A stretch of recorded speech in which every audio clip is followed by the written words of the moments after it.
When picturing an Eastern religious space, we expect a specific aesthetic: quiet monks in meditation, burning incense, and intricate gilded statues demanding absolute reverence. Then you step into a temple of the Zhenkongjiao. The altars are completely empty. The followers are openly eating meat and drinking alcohol. These buildings function as high-turnover drug rehab clinics for the local community. To understand why a religion would abandon its traditional trappings, you have to look at the environment that forged it. In the 19th century, the British-fueled opium trade was actively collapsing society across southeastern China. Millions of people were spiraling into severe chemical dependency. Physical illness and addiction were rampant. In a vacuum of immediate medical care, spiritual devotion alone could not keep people alive. Survival required a faith built entirely on radical physical pragmatism. The sect's founder, Liao Diping, lived precisely in this crisis.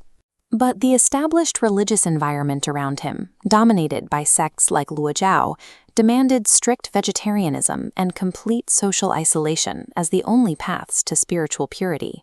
During his religious initiation, Liao was presented with a defining ultimatum. He was handed 2 plates. He could choose the simple vegetables and become a traditional, isolated religious leader, or he could choose the rich cuts of meat and take on the burden of actually saving humanity. Liao ate the meat. He called out the hypocrisy of his peers, pointing out that isolated monks obsessed with their own dietary purity were entirely useless to a public dying in the streets. That choice built the foundational theology of the Zhenkongjiao. True spiritual cultivation means abandoning isolation, dropping the rigid rules, and getting your hands dirty in the real suffering world. With its mandate set on healing, the religion mobilized. As the Hakka Chinese diaspora moved into Southeast Asia, the Zhenkongjiao followed, expanding down the very same trade routes moving the opium. They didn't retreat to remote mountaintops. They embedded themselves into the urban infrastructure.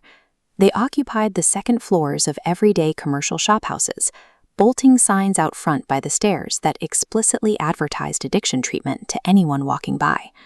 The results were highly tangible.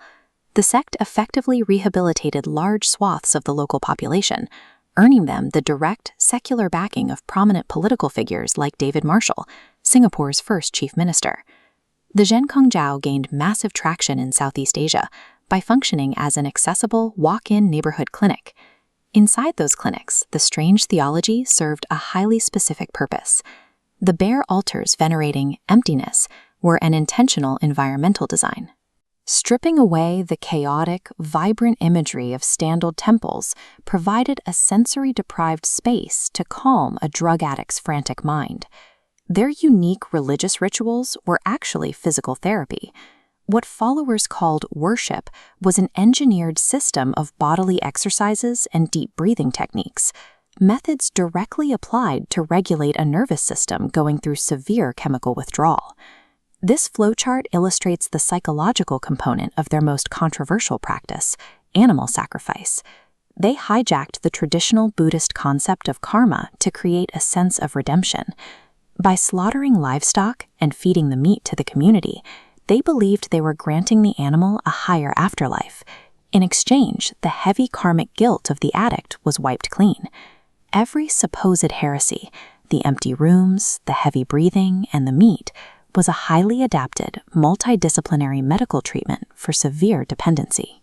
By the 2000s, modern scholars surveyed the Zhenkongjiao and wrote its obituary. They saw dwindling temple attendance, internal organizational squabbles, and the global eradication of the historical opium trade, leading them to officially declare it a dying sect. But the scholars missed the pivot. When opium faded, the sect immediately launched campaigns targeting heroin addiction in the 1970s. As chemical dependency shifted, their focus turned inward, toward treating the modern ailments of stress through ethical self-cultivation. The academic consensus made a critical analytical error. They confused the eradication of a specific disease with the death of the cure itself. This animated diagram shows how the sect continues to adapt today, rationalizing its old rituals with modern pseudoscience. Historically, followers drank a prayed-over tea, blessed by a patriarch's magic.